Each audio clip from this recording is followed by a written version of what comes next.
that I drank, one of the first times, maybe there was a time sooner, but I remember the way it made me feel. I felt like I'm okay. And I'd been so nervous, so stressed, so afraid all the time that finally I felt I'd found my solution. I felt I'd found the answer to life. This is what it is.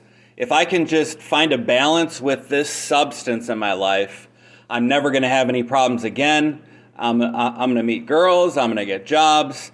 I'm going to be able to not be afraid. I'm going to have courage that I didn't have before, that it made me feel trapped in my own skin. And I was excited for life when I found alcohol. And that was the love story that began with alcohol. But I remember that as I began to climb up, when you have those first few drinks, you start to climb up with the high, with the buzz. As I was climbing up toward a higher state of drunk, I'd get so excited in that period that I would drink more in that time and excitement, and I would zoom right past where I wanted to be into blackout. And many years, 10 plus, would be my adventures trying to not do that, but always ending up in the period where I was out of control. And that was super frustrating because I'd found my solution, alcohol, but I couldn't control it. It just kept getting away from me. And I thought there's got to be a way to figure out how to control the alcohol, to get the beast in the cage, but to keep it there, And that was the mass obsession in my life as things began to go downhill in my life. So I think of really the key moment. I was about 20 years old. And I was drinking, and I was also smoking a lot of weed at this point. And I remember I'd had a feeling for a few weeks like something bad was going to happen. I don't know if you've ever felt that after you're on the journey for a while. Maybe you're on a bender for a few days or a few weeks, and you start to feel like there's something kind of crouched in the dark around the corner about to come and get you. I felt this sense of impending calamity. And sure enough, I was arrested one night. We were dumb kids hanging out in the park in my car, smoking weed in the car, and some police officers doing their patrols pulled down into the park and stopped behind us with their lights off. And the police officer crept up without us noticing and popped the light on in my driver's side window. And that was scary for me. I had been fearing for a while that the police were going to catch up to me. And then they did at that moment. And that was so scary for me. I had the pipe in my hand. It was burning. I was caught. And they took me off to jail, processed me, and I just had this sudden, overwhelming sense of anxiety in my life now. For the most part, before then, the drinking and the drugs had been fairly happy-go-lucky, but then this feeling of calamity and anxiety began to grow slowly in the background. And then 2 weeks later, I started drinking more because I was so upset about what I'd done and what had happened.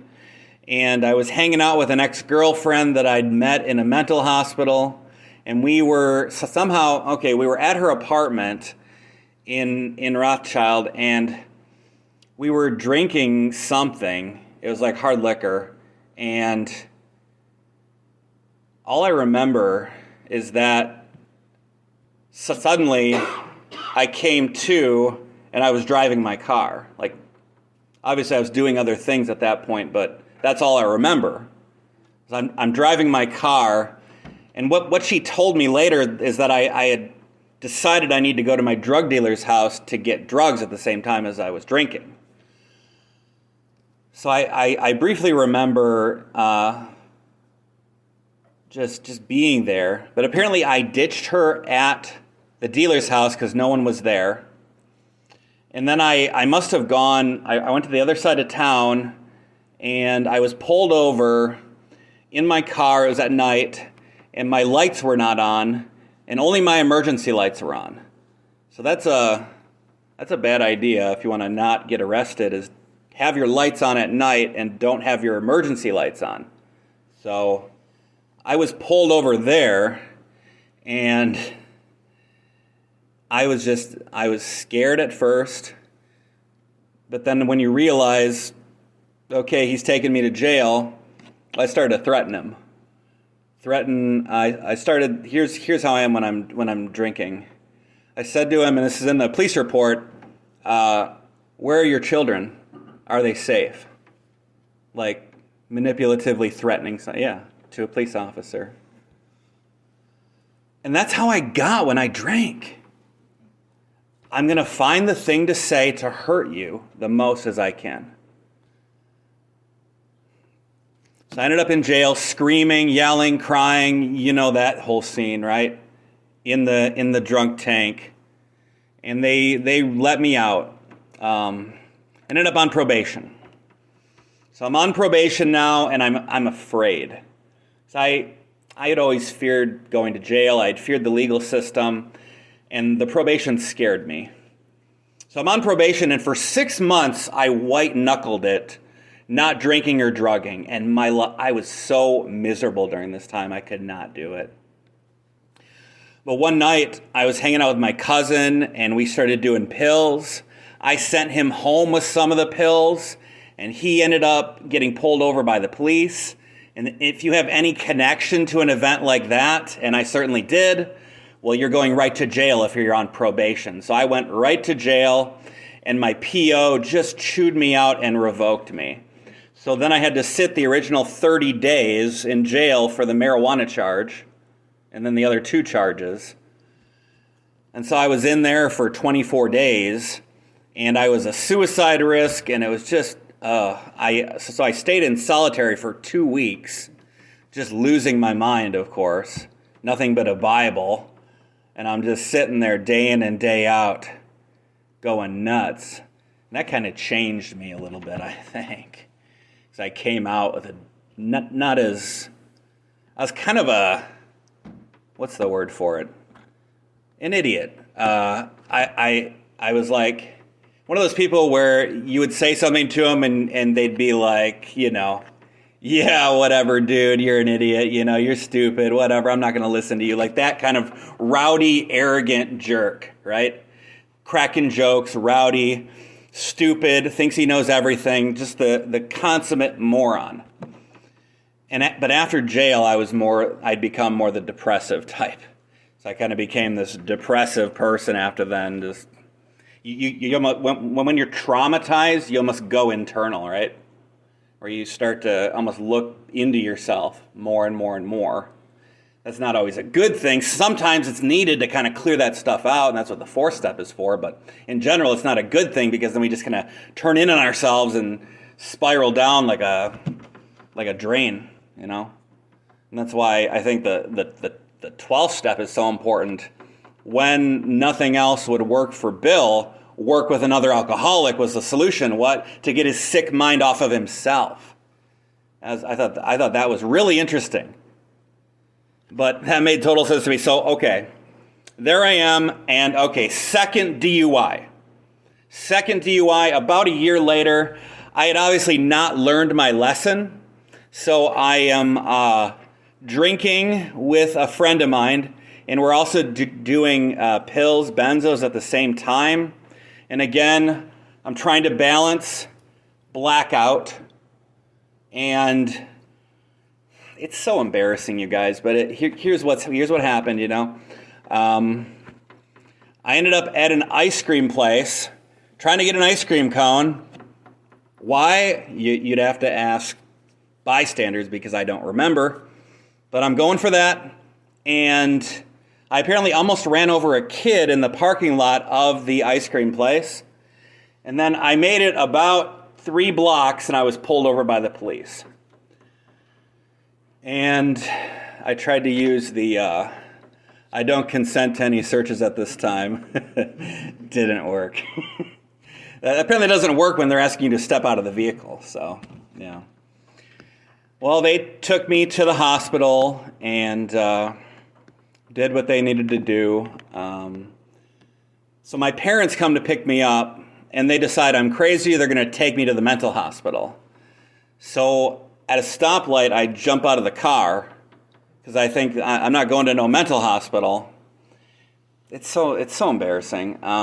Here's what I do. Drunk, out of my mind, on pills.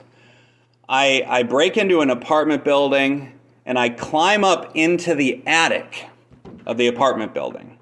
And I'm crawling around in the upstairs attic of the apartment building, and eventually I fall through the ceiling into someone's apartment, into his shower.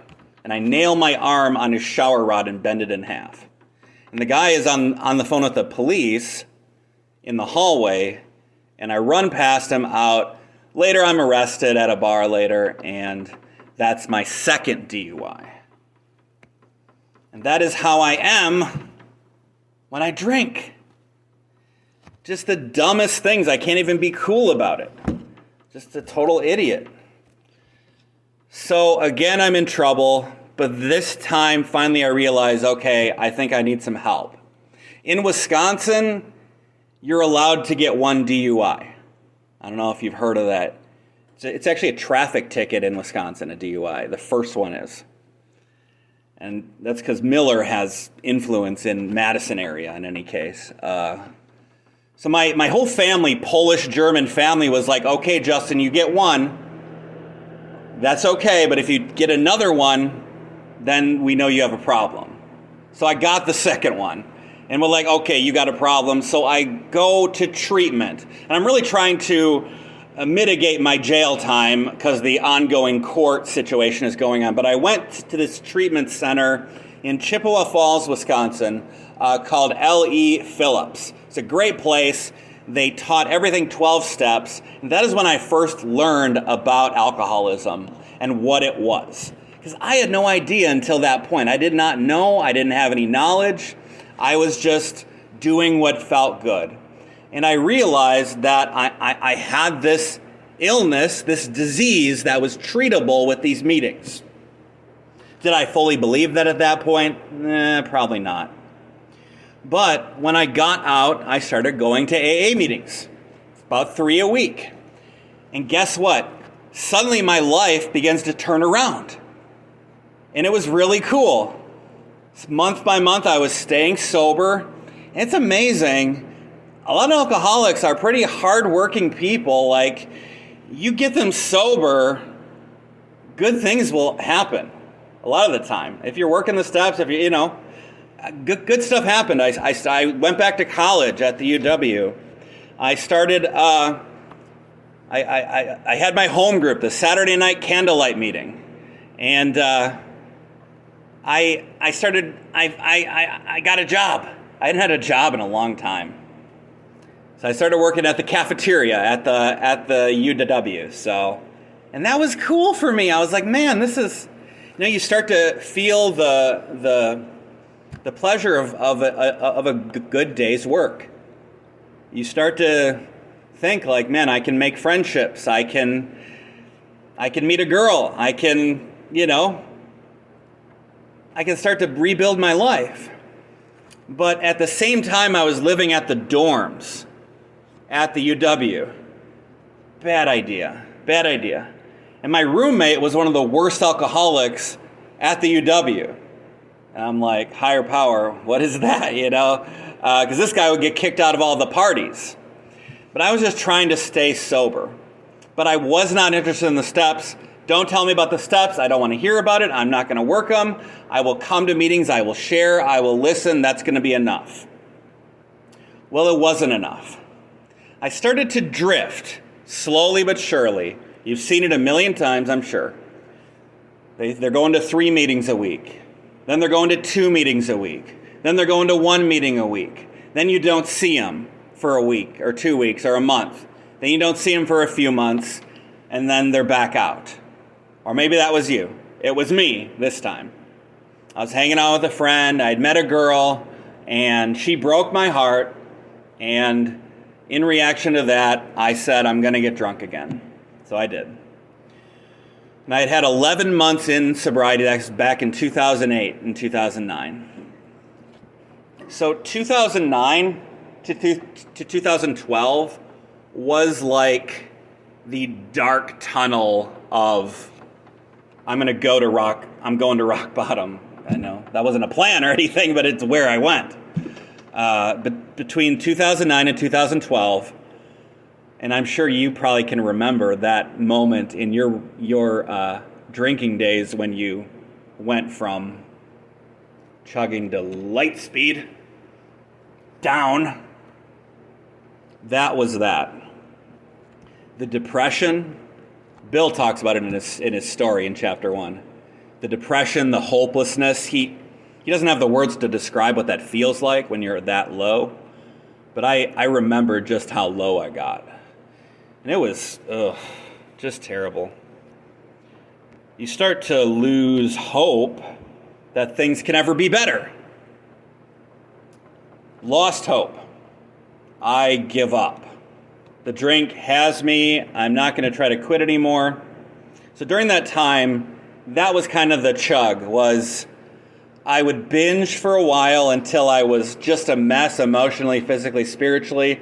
And then I would go back to Ellie Phillips Libertas Center in Chippewa Falls. And I would go into the place and I would sit there in the meetings and the groups and the sessions and the counseling. And I would be increasingly terrified each time that I went back. Is this the time I'm actually going to stay sober? I don't know if you've ever had that thought. That's a scary thought. Mm-hmm. Is this the time I'm going to stay sober? Or am I going to die?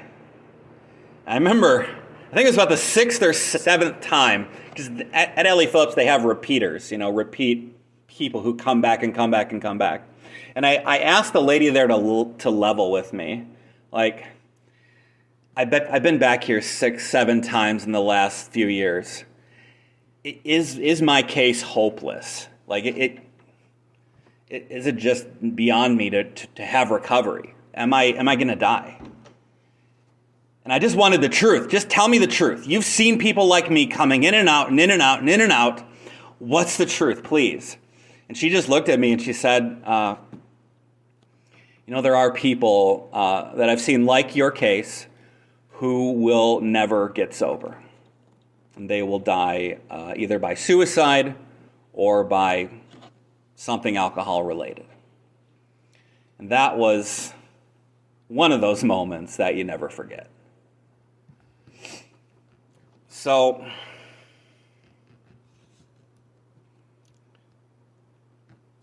even after that, it's not like I suddenly said, well, I'm going to get sober this time. I got out and went back to it. And I'm drinking and I'm using drugs just like usual. And in 2011, I ended up in the hospital twice with overdose of pills and drugs and certain things, and I ended up in the ICU. And even then, I didn't stop. In fact, I was in there, and I had more of the drug hidden in my bag that they hadn't taken from me, and I went into there and I took the rest of it after I had overdosed. That's the definition of insanity. So my parents came to see me and they weren't sure if I was going to make it. Obviously I did make it. But I remember there was a priest who came and visited me while I was there. And I had gotten so sick of people judging me for what I was and what I was doing. I get it. I was guilty. I know. I'm an alcoholic. But what was cool about this guy, his name was Father Marion, he looked at me without judgment. And I'd had hundreds and thousands of people look at me with judgment in their eyes. And you just get, even though, I probably deserve it, but To have this guy, this priest, look at me without judgment and just say, you're my brother in Christ, man, that made a big deal in my life. No judgment, just love. Man. So,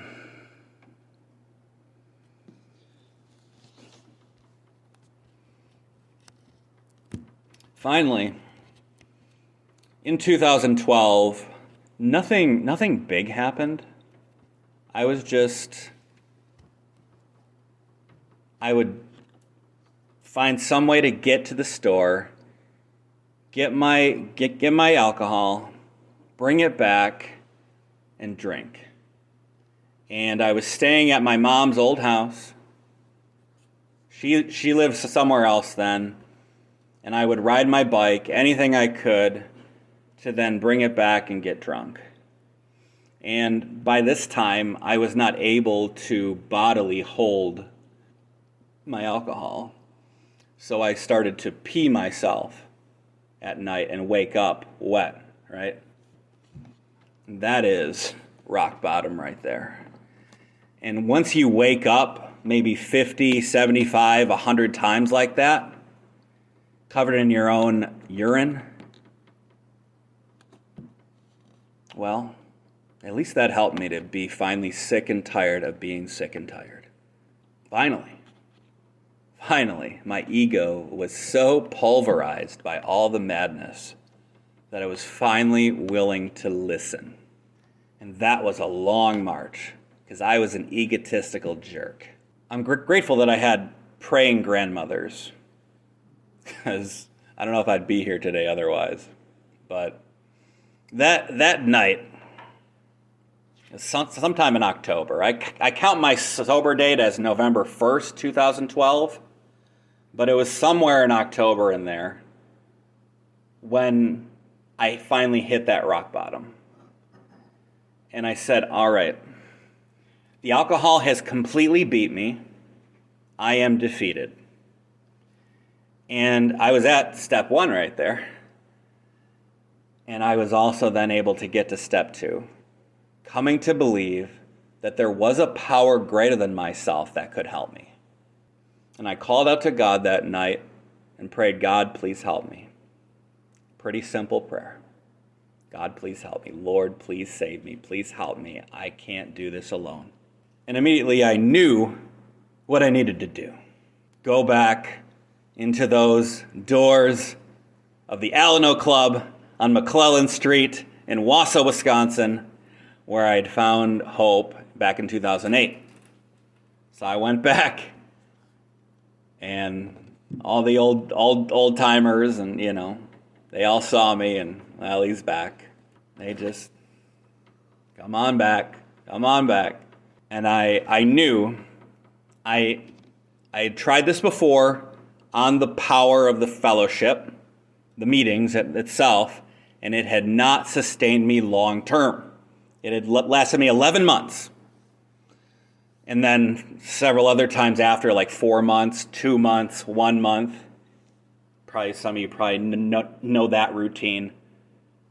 2 months, 1 month, 3 weeks, 4 weeks, 4 months, at the longest. And I knew I need the steps. And thank God for that. So I figured out I need someone who's going to call me on my nonsense. And there was this old guy with 27 years sober. His name was Randy O. And I came up to Randy O, and I said, will you be my sponsor? And Randy O was thoroughly unimpressed by this brave young man daring to begin his recovery. And he just looked at me and said, well, what are you willing to do? And I said, well, and he's setting me up, right? What are you willing to do? Anything. But now he's heard it out of my mouth, right? And he can call me if I say, well, I don't want to do that. Didn't you say you were willing to do anything? So I got together with Randy O 5 days a week, 8 a.m. in the morning. Not a morning person, but he insisted I come over to his house, 8 a.m., Monday through Friday, and we worked through those steps 3 hours a day, 5 days a week. I remember probably been sober probably about 2 months. And I was just coming out of Randy's apartment. I'm just looking around at the morning and the mist, and the sun is starting to climb up, and I'm like, man, I'm sober. How is that possible? I'm alive. I'm okay. But I remember how desperate I was too. I've got to get this. So when Randy is taking me through this book, same one, I'm leaning forward. What does that mean? Can you explain that to me again? And that is that I was at a meeting just a few days ago, and he talked about the gift of desperation. That is a gift. Because any problem in my life, even right now, and I've been almost 11 years sober, and yeah, I have a lot of problems still in my life. Any problem in my life right now can easily be linked up with an unwillingness to work on it. A lack of desperation. You know, whether it's overeating or drinking too much coffee or whatever it might be. Relationship issues with my girlfriend. I can draw it right back to an unwillingness to work on the problem. Just like with the alcohol. The gift of desperation. Because I was terrified, I was so scared. And it had put me back, it puts you right back to before the drink came into my life. Afraid. A deer in the headlights. And what I slowly realized was, if I worked through the steps with my sponsor thoroughly, third step, fourth and fifth, eighth and ninth, all of it, that it would slowly remove that fear to the point that I would be able to function without alcohol in my life. If I did those things, that would be the result. Now, why couldn't I stay sober then on the power of the fellowship, on just meetings? Well, I'm sitting in the meetings is so powerful, it is. That's why people will stay sober for a while. But if I don't work internally on that fear, that PTSD from all the drunken chaos, eventually it will come back and destroy me. But if I work internally and clear those things out, then hopefully I will reach a point of a state of mind, a change, like the book talks about, a psychic change, to the point where I can remain sober and handle my own mind, you know? Because my own mind would punish me constantly with thoughts and negativity and fear. And that hasn't entirely changed. It has changed a lot. Oh my goodness. I remember after getting out of the mental hospital in 2011, just sitting on my couch so traumatized and disturbed and depressed, holding my phone with my hand shaking with the number for them to bring me back to the mental hospital. You know?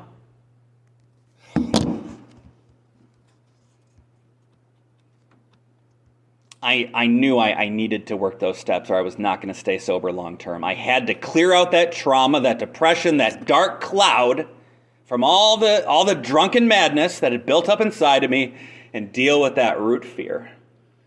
And have the learning experiences that I had evaded with alcohol. Because life is painful. And I had always hoped like I could avoid pain. And when I found alcohol, I was like, I can avoid pain with this alcohol. And guess what? If I lose my job, I can drink that pain away instead of processing it and dealing with it and grieving it and learning my lesson for the future. Didn't have to learn any lessons. I could just, bam, alcohol, bam, alcohol. And so I came into this program with the mindset of a 16-year-old. And it's now like playing catch up to try to mature to the age I actually am. I'm 38. Hopefully I'm getting a little closer to that kind of maturity that I'm supposed to be at 38.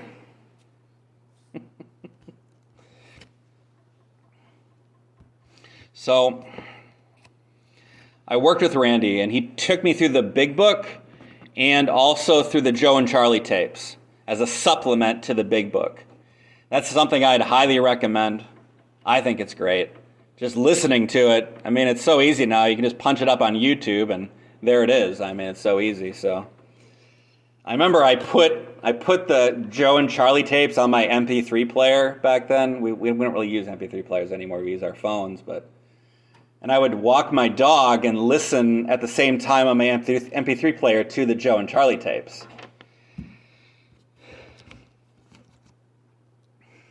I started to believe something crazy, that I could stay sober and have a real life. Because at some point in that darkness, in the drinking, I had consigned myself to a body bag, frankly. As crazy as that sounds, that someone could really consign themselves to say, I'm basically walking dead. That's where I was. That's where I was. I had given up on life. I can't beat this. It has me. I'm a dead man.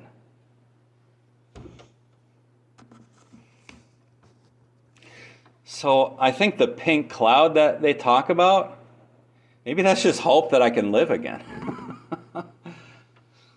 Maybe that's why it feels so good. You start to have hope again that life could be okay.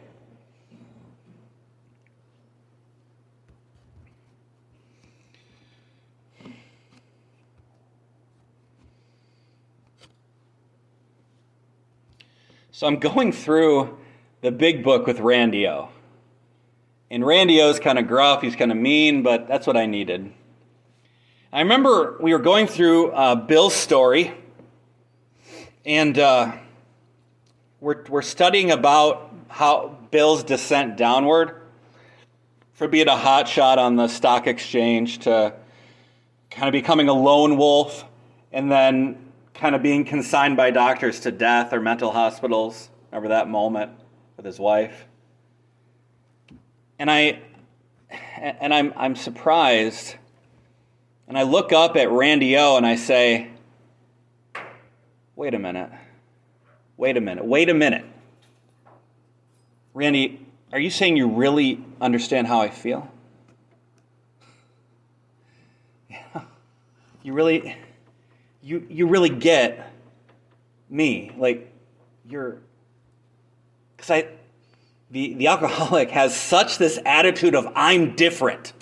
I am different than the rest of you. My case is special or unique or different, that is going to need something different than the 12 steps or AA to fix it.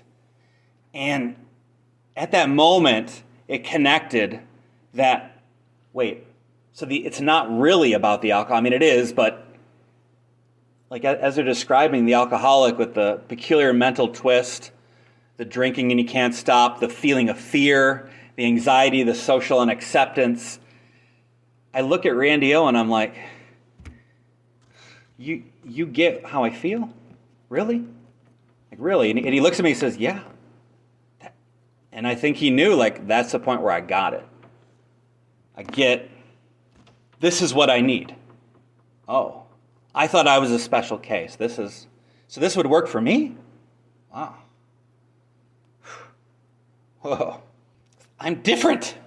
Well, it's okay to say, like, this could work for me. But I am so grateful for Randy, because he met with me 5 times a week, 3 hours a day. He was in the middle of a divorce too. I mean, his life wasn't perfect. He was having issues. But he took this time to meet with me, to work me through these steps. I don't know if I'd be here today if it wasn't for Randy O to work me through those steps like that. He didn't take it slow. He went fast, and I desperately needed that. I think he just knew I was, in a dangerous place where I needed to go quick through this thing, work the steps, and get it done. But I remember, in that first year, the amount of just emotional chaos within was just really high. Like I would come home and just be in this emotional turmoil, just burning up inside of me, just anger and fear and worry and stress. And a lot of times I just have to pray and go to bed. And just, you know what? I'm off track here. Just go to bed. We'll start over tomorrow, and it's going to be better tomorrow. Because my emotions are just as much the issue as the alcohol itself. Like my out of control emotions, my childish emotions, you could say, were driving me nuts. And consider the amount of trauma that I had built up, locked inside of me, and just, it all came out in that first year. I remember working on my 4th step and writing the things down in the format, right? The resentments, the fears, the harms to others, sexual harms. And I saw these things on paper, and, you know, within myself, I can kind of say, like, well, despite all of that, I'm a good guy, you know. And when I saw it all on paper, I'm like, man, I was a piece of garbage. So that was hard, and I understand why people struggle, but it was so powerful, too, to get it out. And I saw it on paper, and I had to admit, like, wow, that's what I did. Dang. Because inside my head, I could hide from it. Say, well, I'm a pretty good person. I didn't do anything that bad. When I saw it on paper, I'm like, man. You know, in the doctor's opinion, in the big book, it says the action of alcohol on chronic alcoholics is the manifestation of an allergy. These allergic types can never use alcohol safely in any form. And that goes right back to the beginning in what I said. I had tried so hard to drink safely somehow. And I thought, I'll come into AA and they'll teach me how to drink. Nope. So I realized I can never, ever, ever, ever drink safely in my life again. That's hard to admit. Because deep inside, I thought, someday, I'll be able to drink. Nope.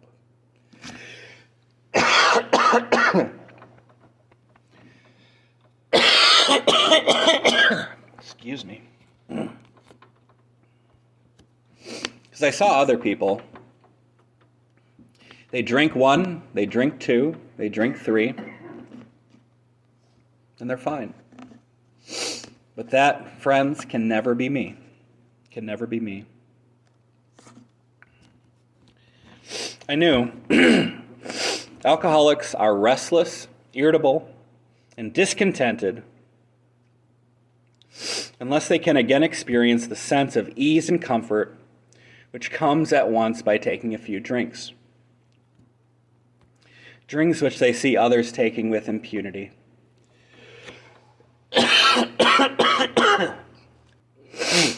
And I knew that's me. I remember I had a friend named Anna. I couldn't see how I felt when I wasn't drinking, but I could see it in her. When she was drunk or just had a few, she'd be the life of the party. Everywhere. But when she was sober, uncomfortable, irritable, afraid. And that was me. That was me. So in conclusion, I've been sober 10 years now. Almost 11. And I found a solution in my life.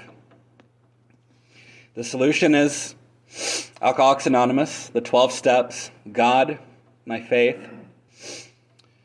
And I've gotten to a point in my life where I can be myself. Really be myself without being on something. That is a miracle. That is a miracle. I always had to be on something. And now my life is totally different. I work for a charity. I'm an administrator for a charity. I have employees that I manage, volunteers that I manage, a church congregation that I preach the gospel to. Isn't that crazy? Be careful with step 3. Because if you take it all the way, it may take you places you may not realize. Took me to seminary in Chicago.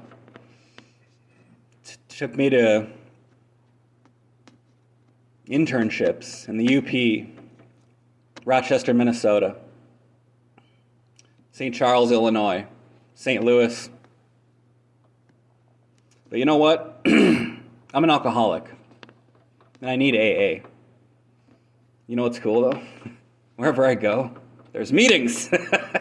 I find the local club, and I stay sober. I go to my meetings, and I go to church. Praise the Lord. It's pretty cool. This is just unthinkable. How could I have this life now? I guess it works, if you work it. I can't explain it. But I am an alcoholic, so I will take things all the way. If you say step 3, turn your will and your life over to God, well, I'm going to take it all the way. And look where I am now. So, if I can leave you with anything tonight, it's to believe that this program really works. Because it does. It really does. There is no logical reason that I should be alive today. There is no logical reason that I should be here. It's because this program really does work by the grace of God. I'm not a victim of who I used to be, the abuse I endured when I was a kid. I'm not a victim of any of that stuff. If I work the steps, I don't have to be a victim to my own emotions, my own immaturity, or the drink or the drug or anything. I do not have to be a victim.